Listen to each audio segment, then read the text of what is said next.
morning by some absolutely amazing advocates that many of you will be familiar with.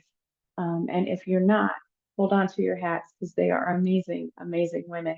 Miss Masonia Traylor and Miss Tiommi Luckett will be your trainers for today. We have a ton of information to get through. We're going to be talking about how to be an advocate for yourself and others. And I think you'll be surprised at what you find once you get into it, because maybe an advocate is not what you think it is. So why don't I'm going to go ahead and see if I can share screen here so I can get the slides up for y'all.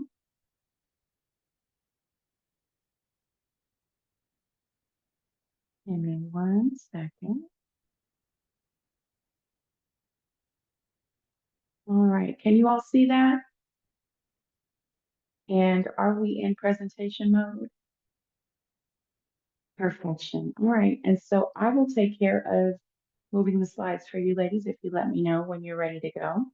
And so again, if you have questions, concerns, let us know. And in the chat, we will be monitoring that to make sure that we can get to all of your questions. We're going to try to get through this so that we have time for questions at the end.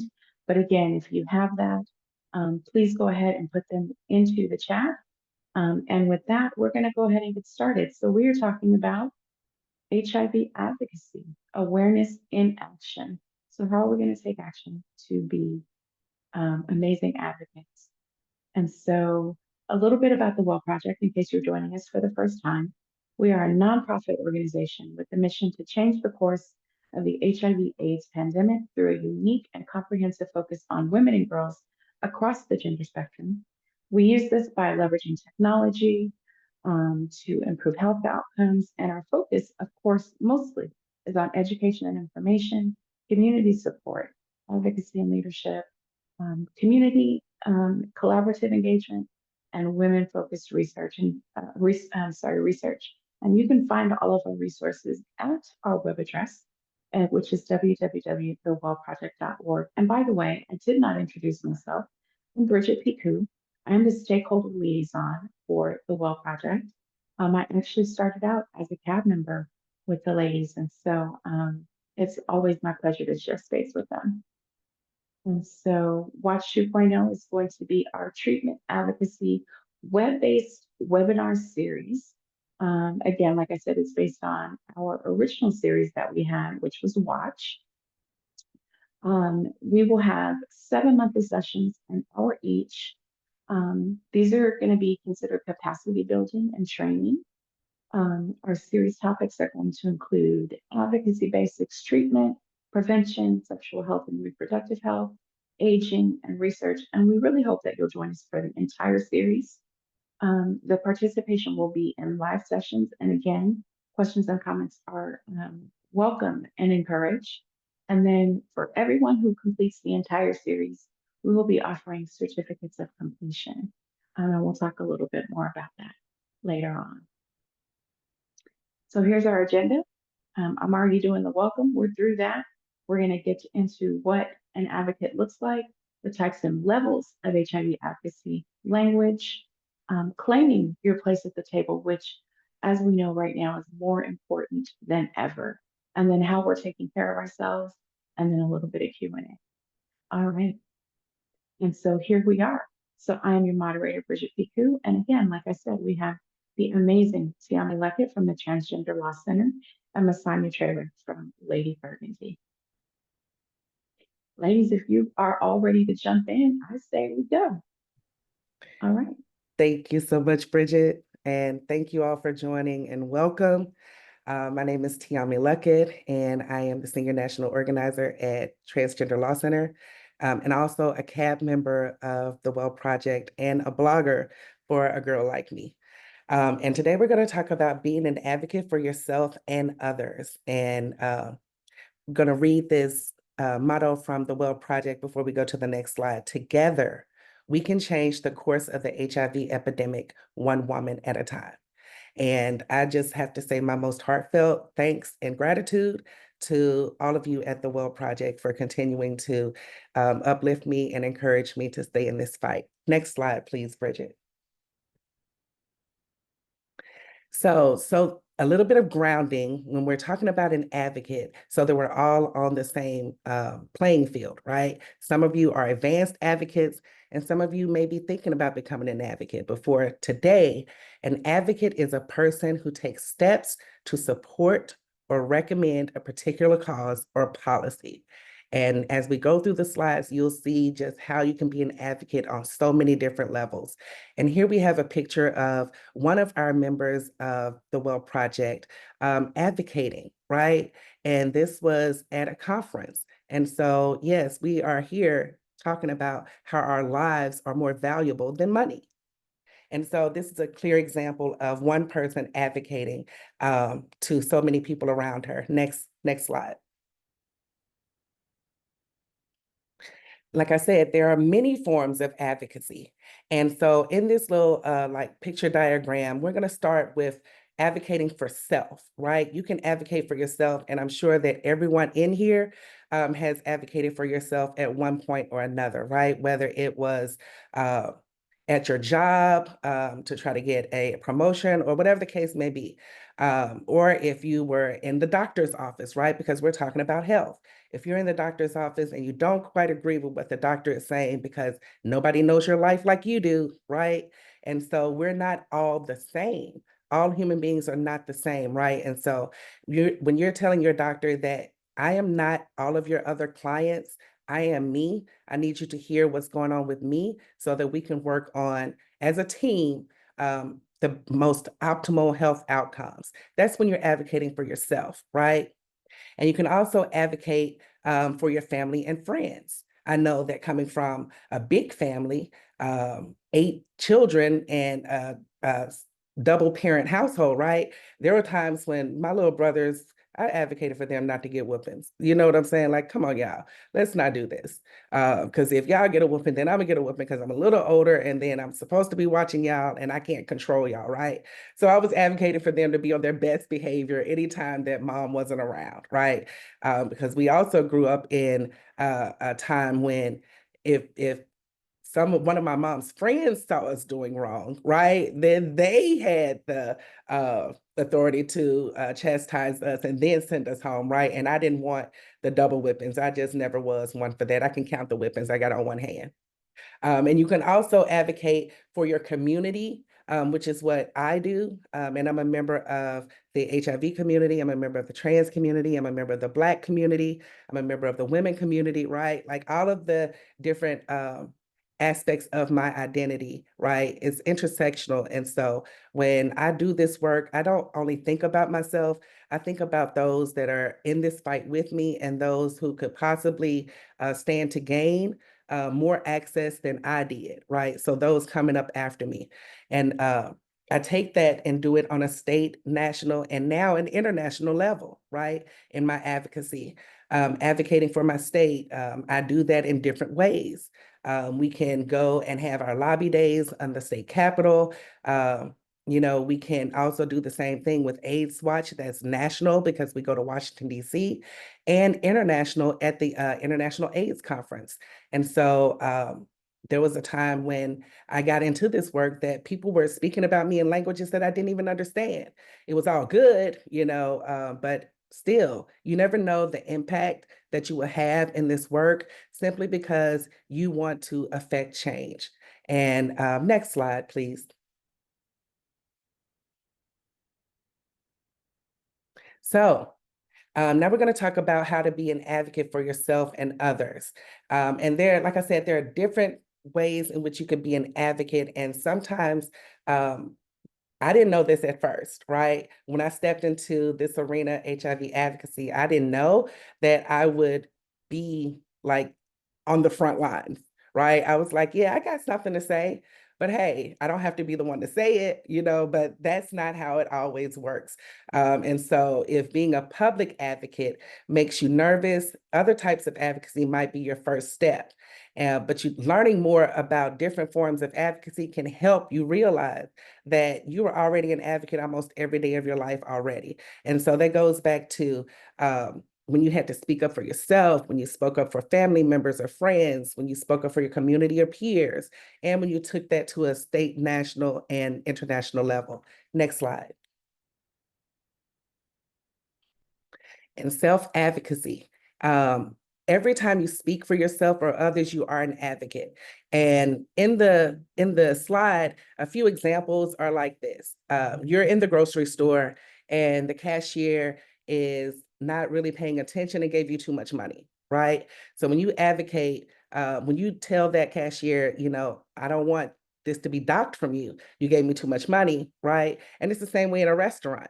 Some people dine and dash, right? But that money that was not paid for is left on the server, and that's not right, right? So you're advocating for this server to be more attentive so that they can continue to enjoy whatever benefits they have at their job. And sometimes it looks like a parent advocating to their child or telling their child, you know, be respectful in the way that you talk to me, be respectful in the way that you talk to elders, right? And it can be even more difficult when you're really, and this is a really good example of how difficult it can be when you're trying to do something like a social security disability claim. I have heard horror stories about that, right? But people continue and, you know, provide the documentation that is needed, because especially if you are someone doing it on behalf of someone else, where they may not be able to understand the documents. And so you do your best to make sure that their needs are constantly met. And so you may fill out those forms and do all of the things for them, right? So you're being an advocate for yourself or others around you. And I think the next slide, I'm going to turn it over to Masonia.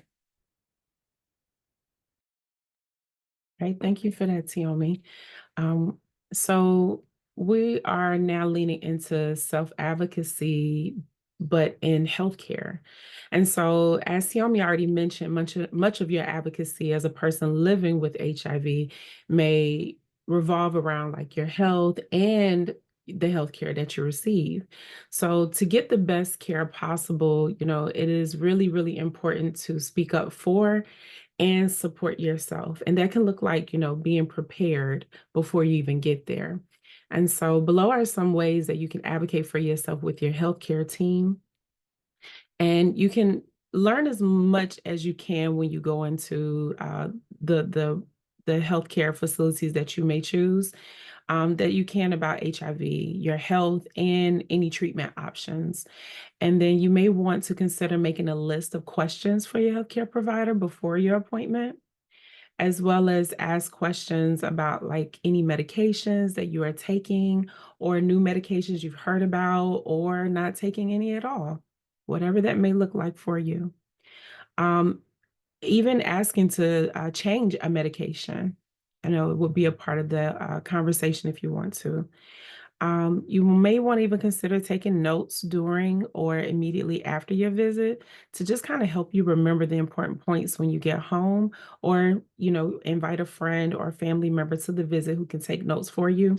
I usually carry my friend on my FaceTime, and they'll like remind me like, yo, you forgot to ask this, and, you know, create what's best for you within that.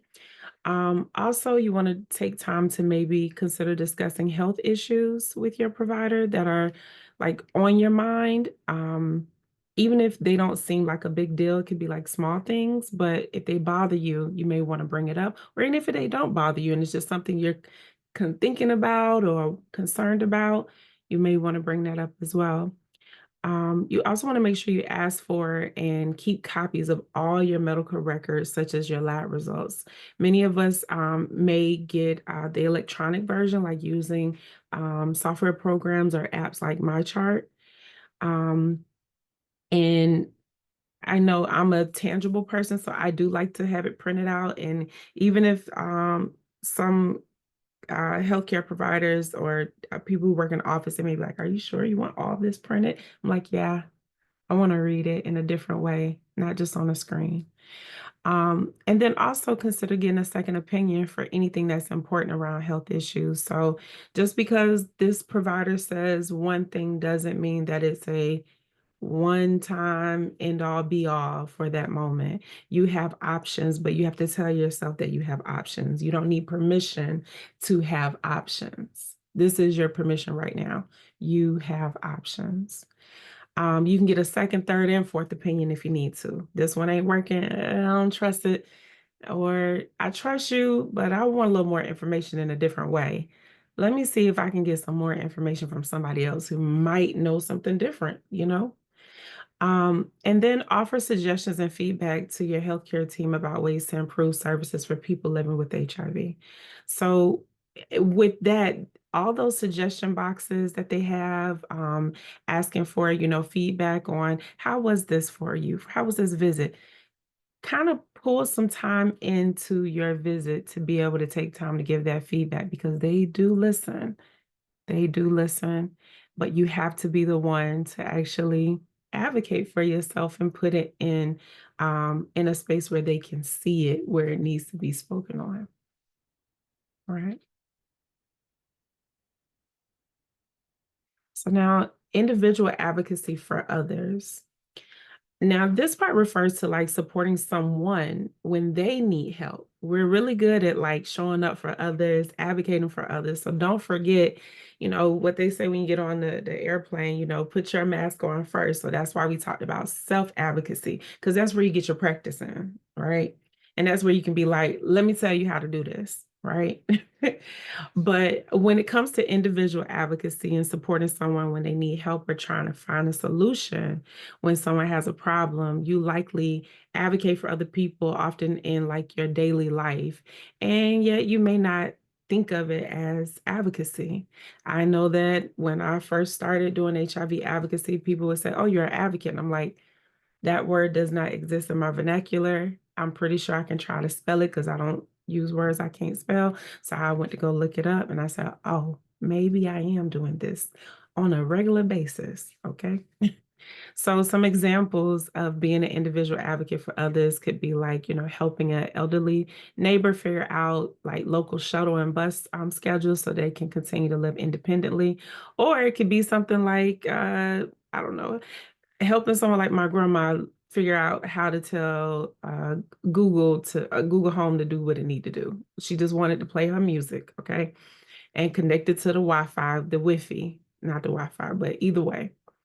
It could also be something as simple as contacting school officials after learning a child was bullied at school, or practicing like role playing a difficult conversation that a friend expects to have with her boss or her partner, or writing or calling city officials to address an issue in your community. Like where I live, students get hit by cars often. I said, you all need a 4-way pedestrian crosswalk. Please, please, please, how do we do that? And so I looked up city county officials and said, I wrote an email, and within a year, even though I didn't believe that it would happen, we now officially have a 4-way crosswalk. And students aren't getting hit by cars anymore. They're having to wait until the cars go, and then they all get to go at the same time. So my nerves are better, and the kids are okay, right? So that's what individual advocacy for others can look like.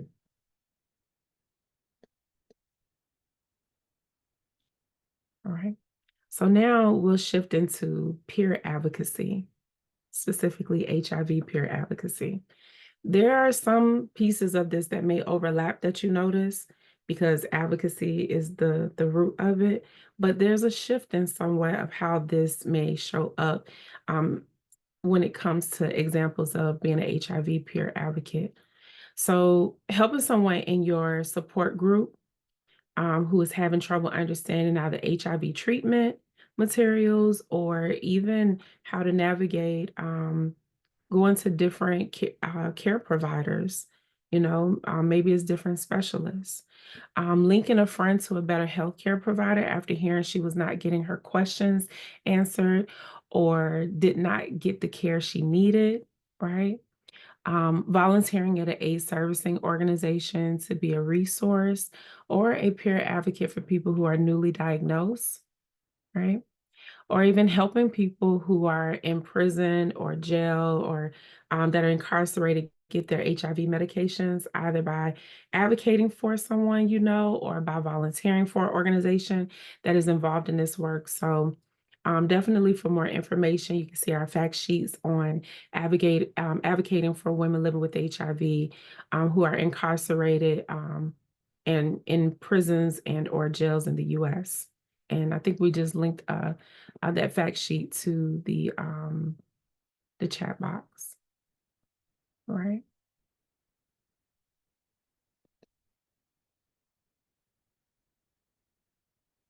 All right, now community advocacy. Now, there are many things you can do. For example, like you can speak at a house of worship, like your local church or a masjid or the like, or spiritual center, or other organizations about the needs of people living with HIV or about HIV prevention. You can get involved with local HIV awareness days. HIV has the most health awareness days than any other health diagnosis that people navigate. And or fundraising events by participating like in your local AIDS walk or another event like World AIDS Day is coming up soon. You can join a patient advisory group or advocacy group at an HIV research site, like maybe a local university. And any ASO or AIDS service organizations, I mentioned that before, and even your HIV planning council, like your Ryan White Planning Council nearby, it's a really good place to just get your feet wet and start off with community advocacy. I would also say you can also advocate on behalf of your community through the media, including social media. And you can learn more through utilizing our fact sheets on sharing your expertise in mainstream media and on social media, HIV advocacy, and your voice.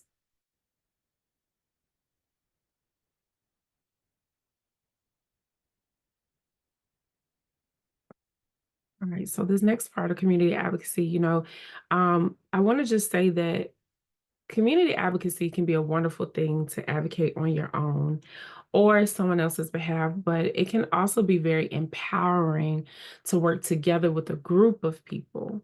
So like when more than one person speaks up about an issue, the message can be even stronger. And community advocacy is a larger version of the individual advocacy that you may already practice in your daily life, as mentioned before. But the difference is community advocacy involves groups of people mobilizing, acting together to bring about positive change. So before getting involved, decide how comfortable you are about disclosing your HIV status. There are ways that you can do it without being public about your diagnosis and still do advocacy. This is definitely a personal decision that requires careful thought and discussion, or not discussion with the people close to you. You may want to just take time to like reflect on what some of those outcomes may be if you decide to, and definitely talk to other advocates. They will tell you the highs, the lows, and the in between when it comes to this part of community advocacy.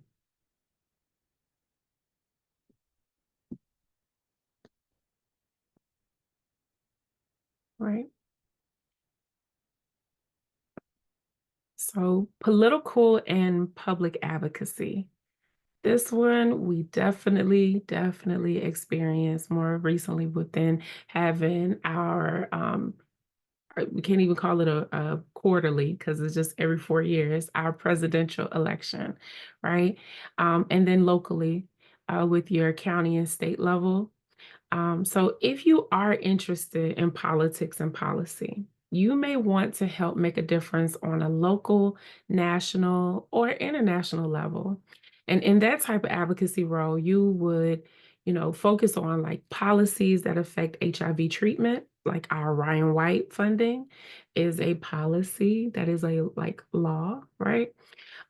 You would focus on policies that affect HIV treatment, funding, gender equality, women-centered healthcare, criminalization, or other issues. And you might be asked to call, visit, and write letters to government officials. Those are other opportunities that may come about.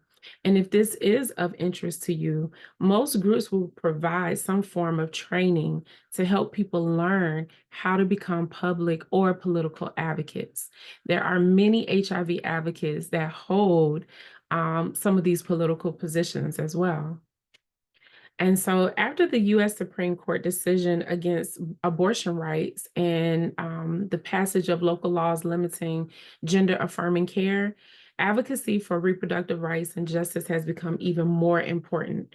And you can see our fact sheets on abortion laws and HIV in the US and on sexual and reproductive health rights, justice, pleasure. That's a political conversation. Pleasure, like sex toys, like the fact that they are currently available in the mail, like you can order them, we can anticipate that to soon change, where your business ain't your business in the mail no more. It becomes more like you got to go in a store to go get what you want. And HIV, for more information on these issues.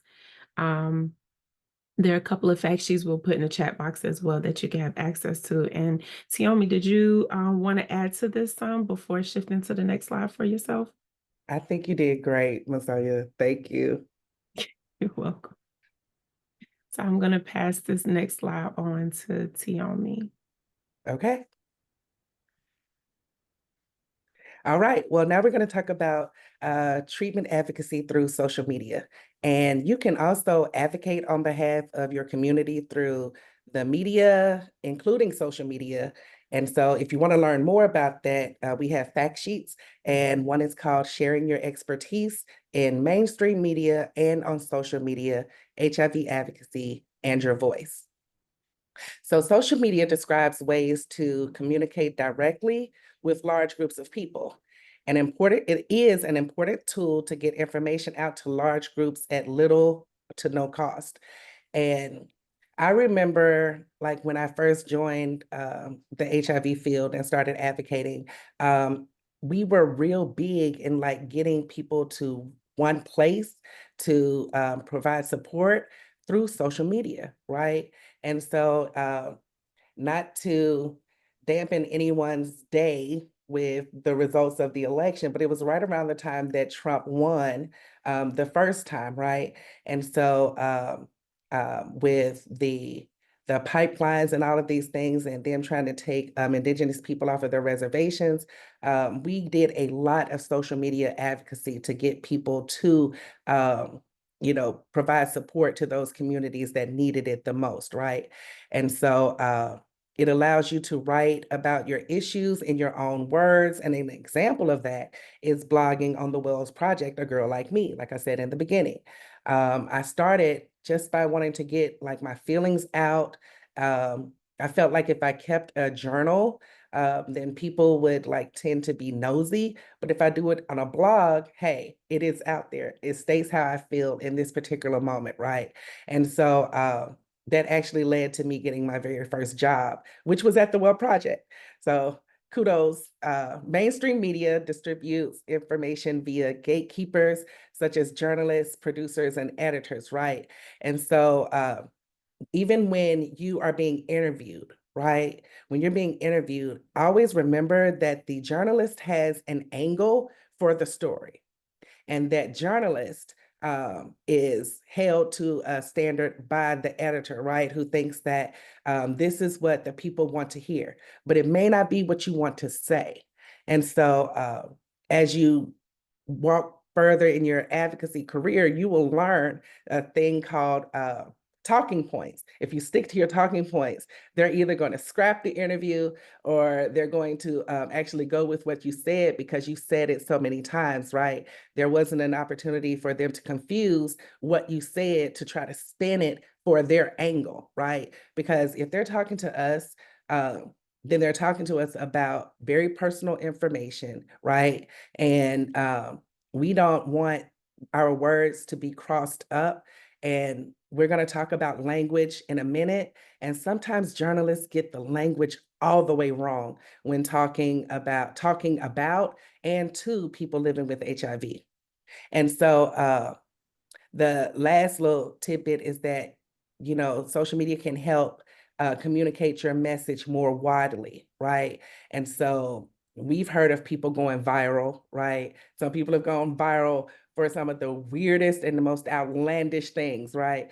But you can also use the power of social media to spread awareness. And so we're in a day of digital awareness. And so social media can be our friend. Next slide. Tiommi, can I add Oh, one thing to the go ahead. Yes. media part? So not just with social media, but just from just thinking about an experience when the first media thing I ever did was with CNN. Mhm. And what I learned from that is they may set a tone in how they're speaking to you that allows you to reflect that tone. And you don't have to create that. So even if they're being monotone, you can be excited, right? Mhm. You don't have to mimic it like a snake that's going through meditation. And then the other piece I want to mention is that you do not have to answer any of the questions. They can True. say, how long have you been living with HIV? And you can say, I really like red flowers. And they make me feel really good every time I go to my doctor's appointment. And I wish more doctors would make sure that the space was just inviting for people living with HIV. You literally do not have to answer any of the questions the way you want to. And guess what? They will still take every word that you say and create the narrative that they want from your words. Mhm. So when you go in with your talking points, no matter what the interview's topic is, you can give them whatever you decide to talk about. They say they want to talk about cisgender women, and you show up as a cisgender woman, and you come in talking about women of trans experience, that's totally okay. It's Yeah. your interview, it's your words, it's your media. Okay. So I just want to make sure I share that because I've had some not so good experiences Yeah. around editors misusing my words. Okay. Or not even using your words at all, you know. Uh, that is one of the things that happen because we do get into HIV advocacy. And we want you to know, we want you to be prepared for what could happen, right? You may not be someone that is comfortable talking about your HIV status, but you're in the HIV work, right? And we want you to know that you don't have to disclose to do this work. You don't. You don't have to disclose. We have laws on our books that tell us when we have to disclose. But in normal conversation, absolutely not. That is your personal health business, and you can keep it to yourself even in an interview. You are so right, Masonia. Thank you for sharing that. Now we can go to the next slide. So social media's to-dos. One, you want to educate yourself about HIV using resources and websites like the Well Project. Y'all, we are a wealth of information, like for real, for real. And it does not just come from the top up at the Well Project, like they actually go to the people that are impacted. And they want to know what is important to us. What is it that the person coming up after us, the newly diagnosed person, needs to know, or you wish that you had known when you came into this work, right? Or learned about your diagnosis. And also, you can use an alias if you're not comfortable using your real name in online HIV groups, forums, or websites, even when you're blogging for a girl like me, right? We want you to feel comfortable in sharing, right? And your experience is your experience and it is valid, but you do not have to put your name, you do not have to put your face to it, because we're also mindful of the fact that disclosing, it has its dangers in disclosing as well, especially for women, right? And so you also have the option to use an alias. You don't have to use your picture. You can use, Masonia said it, red flowers makes her feel good, right? So you can have a picture of a red flower as your profile picture. You can also consider the platform's privacy settings, right? There are privacy settings, and you can decide for yourself what you want your followers to see. You can decide who your audience is going to be, if it will be public information for everyone, you're okay with it being shared, if you want it to be your friends and your families or the people that you're connected to that get their information, then that's fine. You'll find all of that in the settings. Becoming a social media activist requires a lot of time and dedication, and it's often voluntary. And I started out being an in-person advocate, an online advocate, and being interviewed, and just as much as I got compliments for, being brave or being courageous or being resilient or being powerful, on social media, you also invite trolls, right? And so one thing that I suggest is when you're doing social media, if you're doing an interview and it's online and people can comment on it, stay out of the comments, okay? You know why you did this work. You know why you participated and sat down in this interview. You know that you had good intentions behind it. And some people are just miserable, okay? But don't let that impact your desire to want to do good and affect change in this world.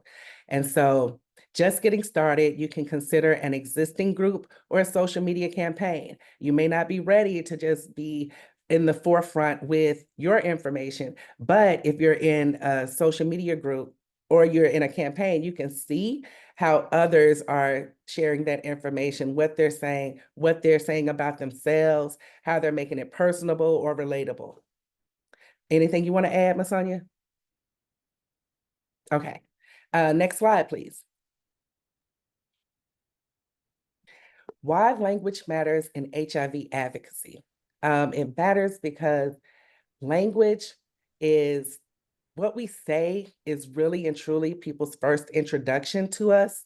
And we need to have the language together in how we're talking about not just other people, but ourselves as well, right?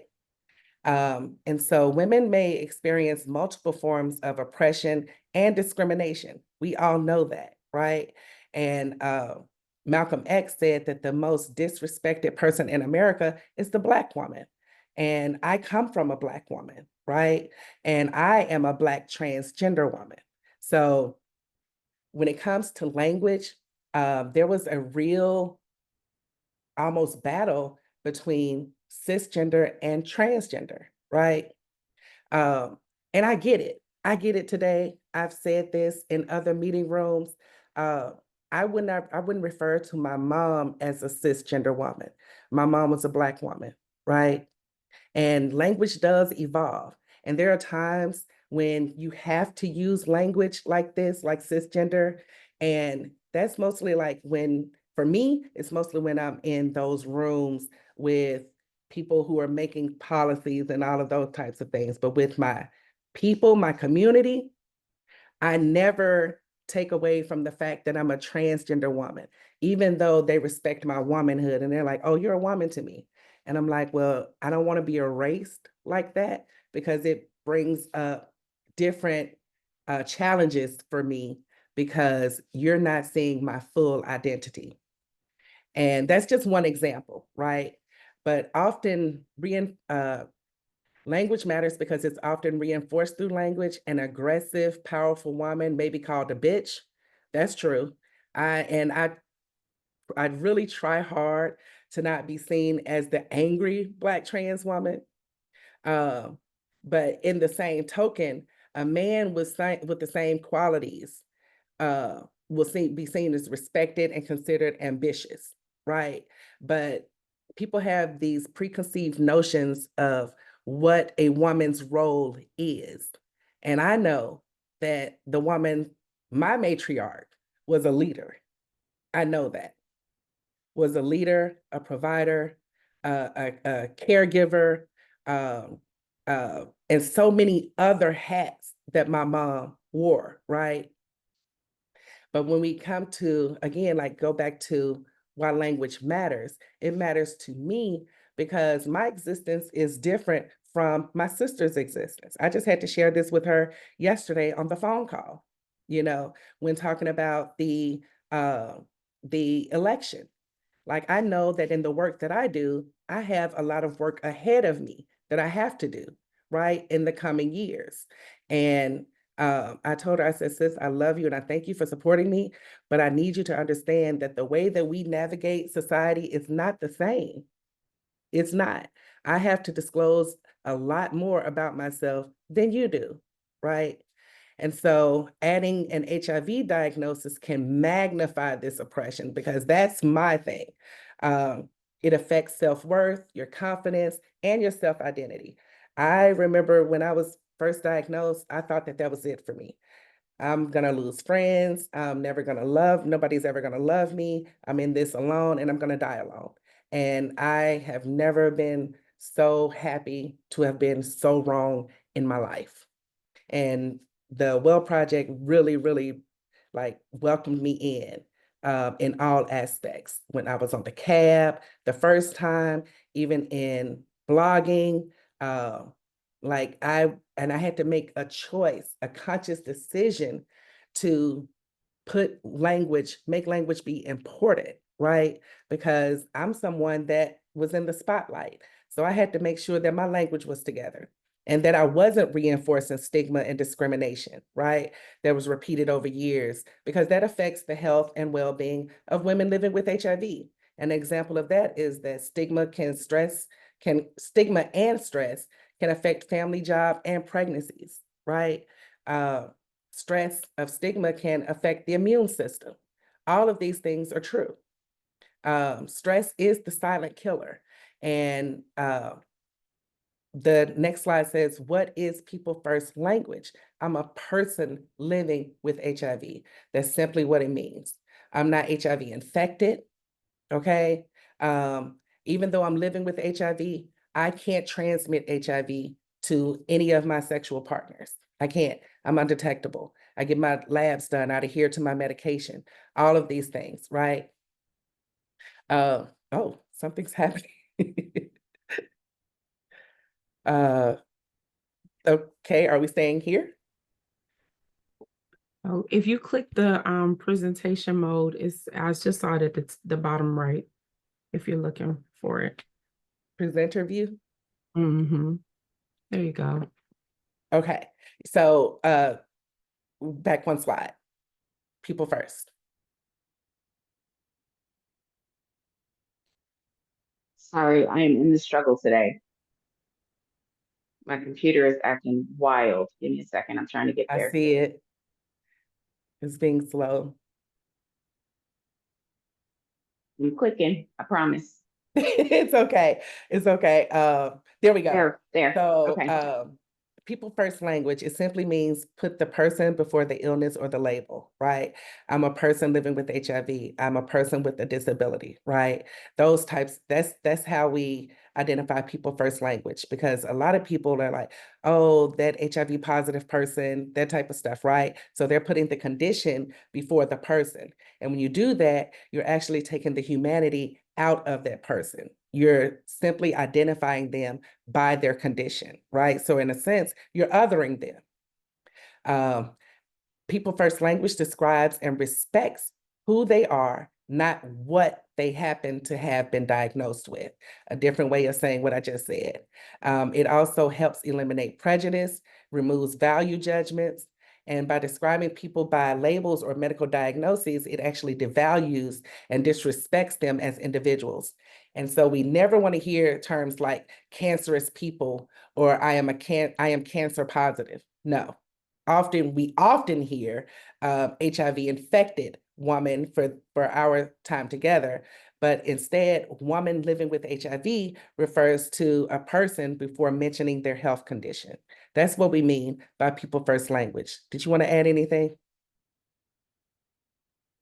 Okay, well, I think, is it time for me to pass it over? We can. Okay.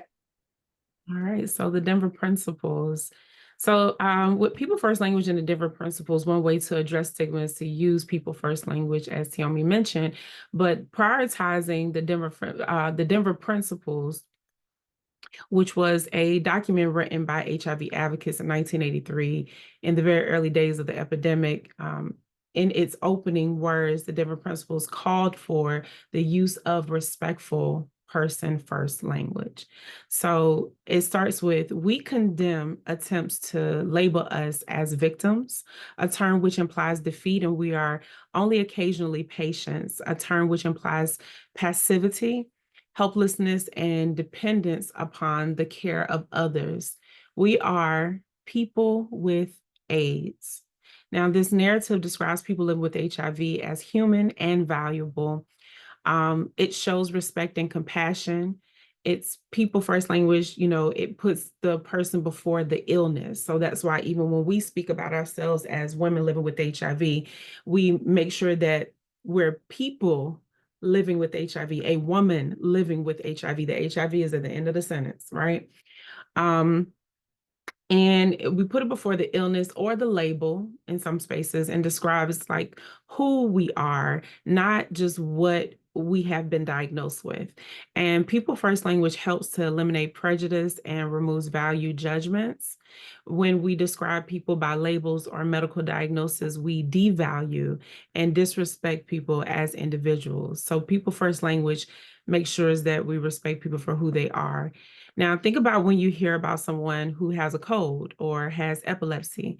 This clearly describes a person who has an illness saying, we saw an epileptic today, or we saw an HIV positive person today.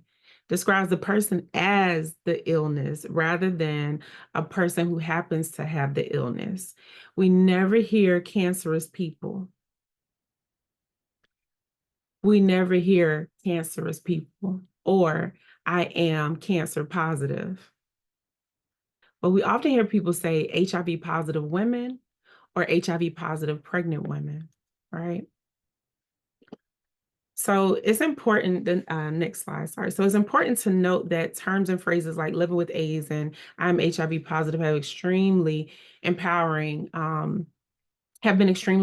to many people living with HIV, while for others, these terms may not describe their experience or may feel like stigmatizing.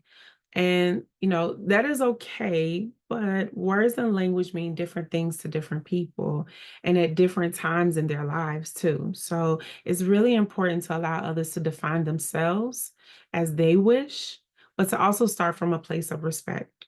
You may need to ask first. The more awareness we bring to the importance of language, the more change we see. So one of the first places to start is the language we hear in our own heads, that conversation we have to ourselves, things that, we say daily that define who we are within ourselves.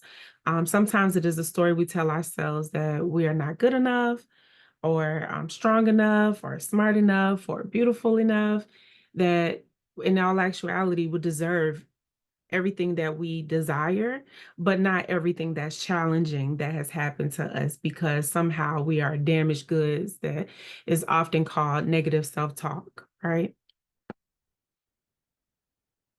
And so an empowering experience for many women living with HIV has been their ability to think about and make changes to the language that, we use to talk and think about HIV. And for some, this process has led to pointing out the stigmatizing language used by others in their community. I, had a neighbor that, called my HIV diagnosis a situation. And I realized it didn't make me feel comfortable. It made me feel icky. And for some reason, I couldn't shake it in the moment. Like, don't call my HIV diagnosis a situation, especially because I'm public with my status. I want you to call a spade a spade. Just name it just as what it is. And that empowers me for you to do that. But maybe for someone else, you need them to call it a situation. So for every person, it's different, right? And that's, goes across the board for family, friends, and healthcare providers. Now, others may take the step of reaching out to members of the media, by writing letters to the editor of a publication or using social media. When a newspaper or a website uses inappropriate language, it doesn't feel good. Some people join campaigns that make changing stigmatizing language a part of their strategy, right? And then other HIV advocates have even won changes to the stigmatizing language used by large institutions such as the U.S. Center for Disease Control and Prevention. And, there are, well, these are all powerful ways to be an advocate. And they don't all involve being the loudest voice in a big crowd.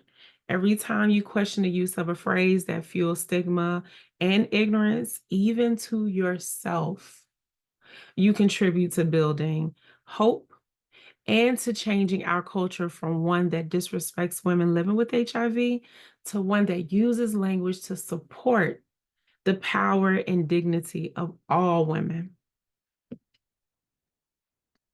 Thank you. You know what? We are getting close to time. And I knew this was going to be a robust kind of thing for us to get through because there's so many aspects of advocacy.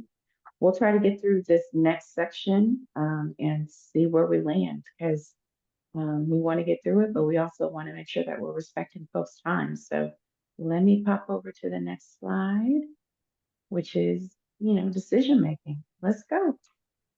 Thank you. So getting involved in HIV advocacy gives you the chance to make sure your voice is heard, right? And that your needs are met. It is especially important for young people, women, and people of color to get involved and have our perspectives represented at decision-making tables. Now, the thought of being an HIV advocate may be intimidating, but you know that you want to do something. What you don't know is where or how to start, right? And I saw this question in the chat, and it can help to realize your voice is important. What you have to say as a person living with HIV is valuable, and it needs to be heard by those making decisions, right? Making those decisions about how HIV funding is used, what HIV policies are put in place, how research studies like clinical trials are conducted, and how AIDS service organizations are actually run. So next slide. You also may think that there's no way for you to influence or even meet the people making these decisions. But as I was saying earlier, because of the hard work of HIV advocates over the years, most agencies involved in HIV work now include representatives living with HIV. And so as we go further, you'll learn like the different ways in which you can contribute to HIV service delivery. Many local and national HIV research networks, service organizations, and planning councils receive advice from people living with HIV. And they do that through advisory groups and provide a perspective on issues that are important to the HIV community. And so the following is a list of groups that you may want to consider joining. When you were asking, how do I even get started? So you can participate in these groups and it can be rewarding, but it requires time and commitment. So before getting involved, it's important to find out what is expected of you. And so you have your service organizations, your planning councils, your local and national HIV research networks. And so if you're in a city like mine, where there isn't a high prevalence of HIV, you won't have a planning council, but you still can be a part of an HIV planning group, right? Next slide. And we're going to talk about coalitions and networks, right? And so T+, hey, that's Positively Trans, that's the program that I run. And coalitions and networks are a great way to start off if you don't know where to start. And they're often population or issue specific, right? And so there are other advocacy networks as well that deal with this. And so you can be a local, regional, or national, or international. There are different levels of involvement, right? So if you don't think that you need to be out front, then there are ways that you can be in the background supporting those, or encouraging those, or empowering those, right? And it's a great way to learn issues important to people living with HIV, but you can also build community with others who share your common passion. Next slide.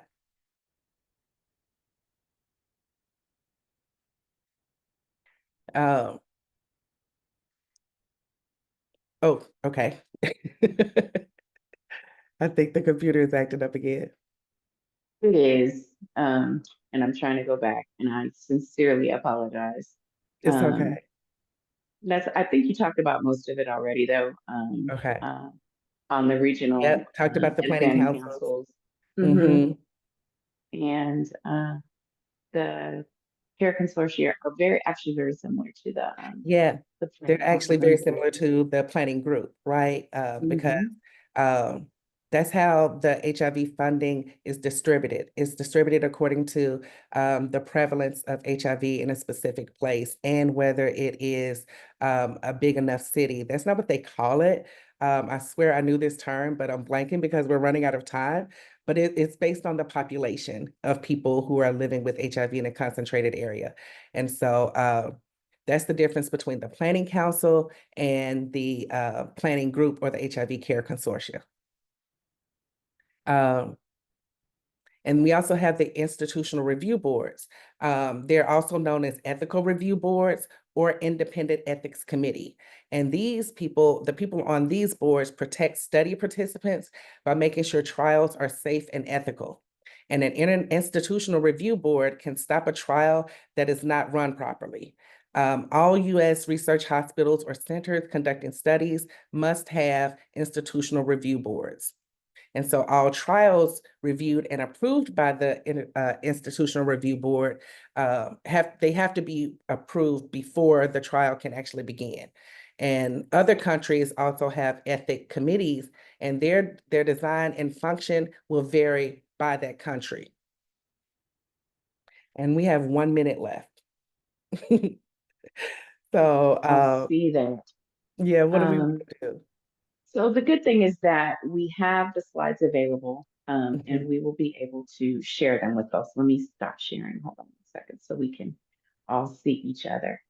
Um, so the great thing is that we definitely have the slides available for folks to be able to take a look. All of the resources that we dropped in the chat are available on our website. This is such a huge topic, and I think next time we'll do it in two parts Yeah, because there is so much to cover, and all of it is critically important to how we approach advocacy. But what I'm hoping folks got out of this is that there's no one way to do it, right? right, And there's no one way that's more right than any of the others. Um, Folks are saying that it was amazing and thanking you for what you do. I see hearts popping up. So any last like 10-second high level thoughts, Masonia? Just know that there's many, many, many ways for you to get involved in your advocacy work. And one of the best ways to start is just by connecting with another woman living with HIV and seeing how she can support you or help you build and create opportunities that will allow you to push forward around whatever your ideas are and whatever way you want to show up, whether it's publicly or privately or anonymously. Mhm. Tiana. I'm just exactly what she said, but shorter, you have the opportunity to get in where you feel like you fit in. Okay. And so yeah, and we welcome you. Yeah, definitely. Absolutely. And we put in the chat that the next section was on self-care. And listen, I want to highlight that right now, especially self-care is critically important. We are headed into what may be uncertain times. And so the way that you care for yourself is going to be absolutely critical. Mhm. And what I know about women is that we know how to care for each other. Yeah. And so we need to pour a little bit of that into caring for ourselves and not taking on more than what we can handle at this time. So I really would like to thank absolutely everyone who is here and attending the webinar. I encourage you to come back for our next episode. We have the whole list of the upcoming episodes that we'll have on the landing page on our website for our watch series. So please check that out.